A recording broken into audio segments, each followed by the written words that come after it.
Well, I'm Domingo Barreras. I'm 84 years old.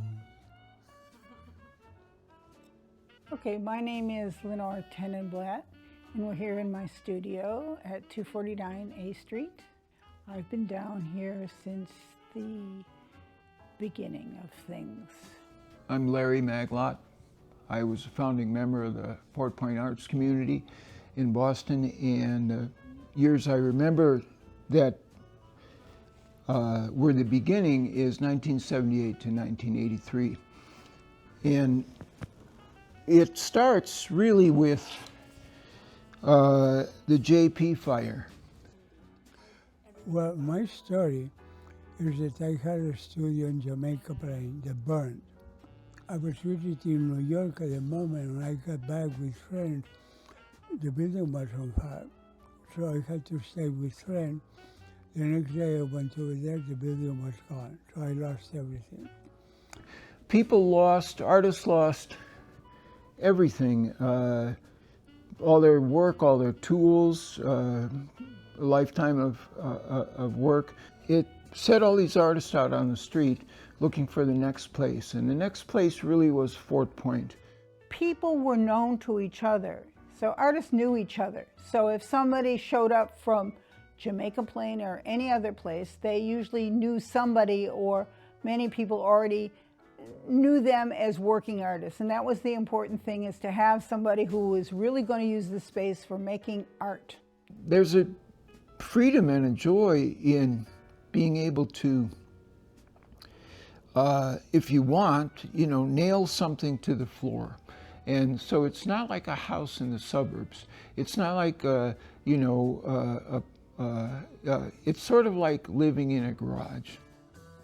The environment is fluid. Nothing's built in. Nothing is built in here. Everything can be moved, and I thought that's the way to live. So we were the first ones to move into the neighborhood. Cars parking was easy.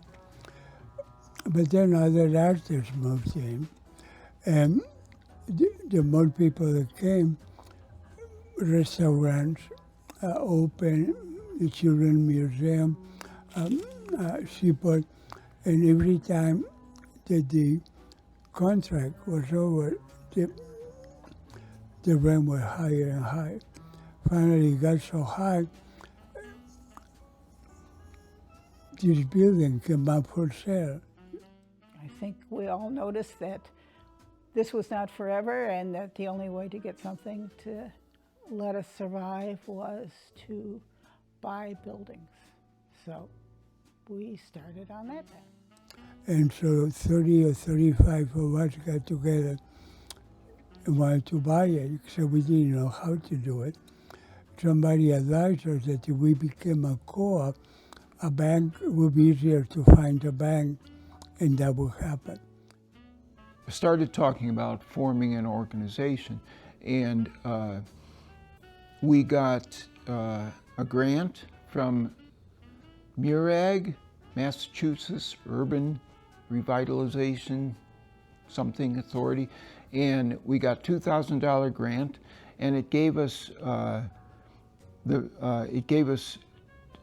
two mentors, community organizers. It paid for them, and they met with us a number of times, and they were like our teachers because we were naive and they were community organizers. You have to think back to the time.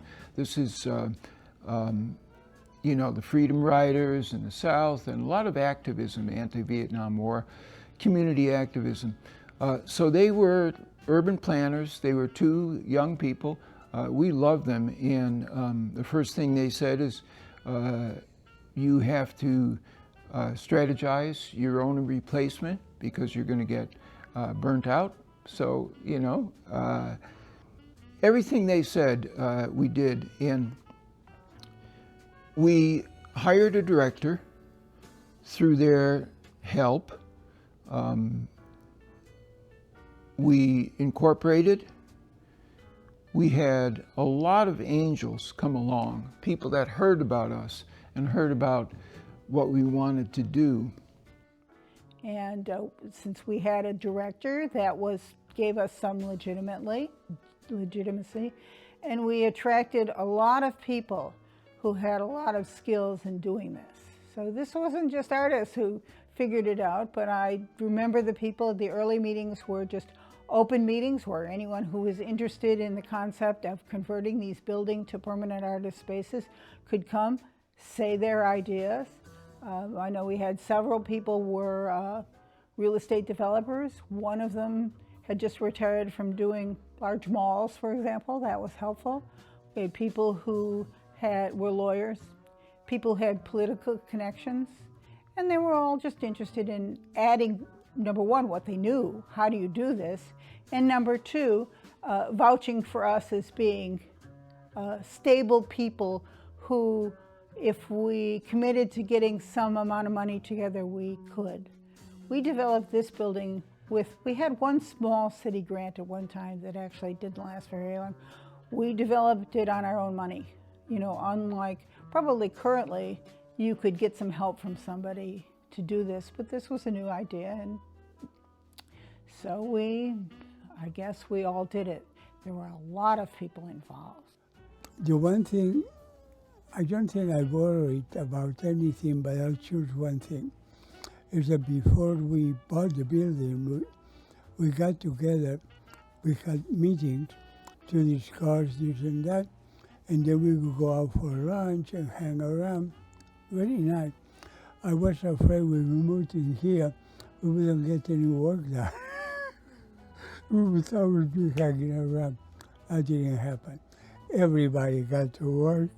My worries, I didn't have to worry. Even if you were only interested in your space, you were interacting with a fairly good number of people. Then, of course, we started the open studio process, which was very early on. That was in the first year, I think, of when we got to know more people in sort of a focused way, more than just having a studio for yourself. Our strategy was to not hide, and we put together the first open studios in 1978, the year that Susie and I took over space there and met all these people. And that was from some point of view, a woman's power thing. Susie and Linda Huey, really spearheaded the first open studios. We did publicity, we got publicity, we were cute, we were innocent, and our goal was to not hide, but to come out, so that would be our protection. We could become a force in the city by being noticed for the positive things we did to this neighborhood. And it was very successful. The first one, everybody said, well, I think most people just said, this is a lot of fun. And I didn't even know this was here. This year, though, things come together. There is the 45 years show. So everything is coming all at once. So this is for the show. Then I have the small ones for open studio. And I already sent the one for the 45. Some about that.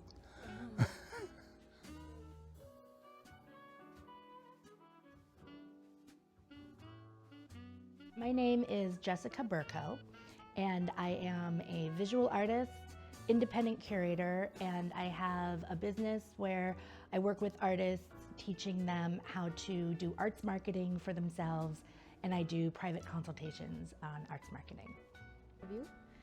My name is Nidhi. I'm an artist. I paint and I specialize in Indian art forms.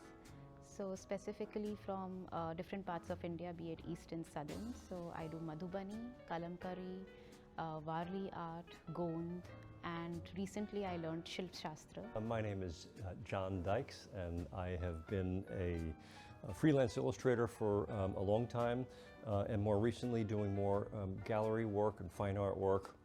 My wife and I moved here to 249A Artists Cooperative in 2018,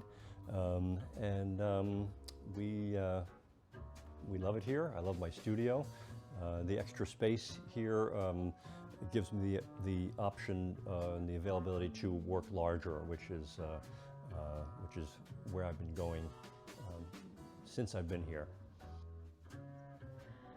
So actually, I first came across Fort Point Gallery in the year 2022 when I first moved to Boston, and I read great reviews on Google, and I also connected with other artists, and most of these artists are like much senior in age as well as in experience, and they all recommended that do try this gallery. One of the common topics that they spoke of is how safe the gallery is and how welcoming it is of diverse artists. My studio has been in this South End building since 2006, and when I moved into the space, I looked for artist communities in and near the South End, and one of the communities I found was FPAC. And I didn't know if they would let me join or participate because I'm not actually in Fort Point, I'm sort of Fort Point adjacent. And they were so welcoming and so open, and I joined as a member. Been one of the sort of unintended or unexpected benefits is this sense of family and connection that you have with others.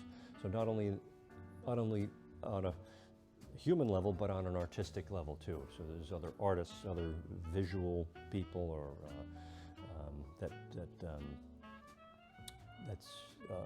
that's really quite special. Your work and you can progress in it. But if the people around you aren't as supportive, or there is unhealthy competition, it will bring you down at some point. So when I look for spaces where I can show my work, I prefer a genuine staff or a genuine community, and that is what I sense over here. I, a number of years ago, taught a couple of workshops, arts marketing workshops about how to strengthen your experience with open studios. And I've been in a couple of exhibitions. I'm currently in the Members Show, the 45th anniversary Members Show. And also, I'm delighted to say that I'm in the process of curating an exhibition for FPAC that will be open during the Open Studios this October. And really, I have just found the community to be extremely inclusive and extremely helpful. I worked for a nonprofit arts organization, and we needed suddenly a gallery space. And FPAC helped us by loaning the gallery space in the 300 Summer Street building. And they were amazing in allowing us to use the space and helping get set up. So I really just can't say enough good things about everyone at FPAC. The FPAC Open Studios, I am. It will be my first time participating here. So for me, it's all first. So I'm a child in FPAC. You get so much feedback at Open Studios. What's working, what's not working. Like, I learned over the years that children love my work. Little kids, when they come, they love my work. They go like, oh, and they go like, oh, this. So I love that, and it's so honest. It's a great event. We enjoy opening our doors to the public, and it's been a great experience all across the board. It's very festive. Sometimes I'll have family visiting or whatever, and they'll come over that weekend and experience it as well. It's been successable. You're able to reach out and reach to people who are looking for artwork, and so I've been able to make a number of sales through the Open Studios. And then the other piece was having my illustration background. We were looking to create some sort of some banners and some promotional material, and so I was interested in that, in the idea of publicly showing some of my artwork on a larger scale.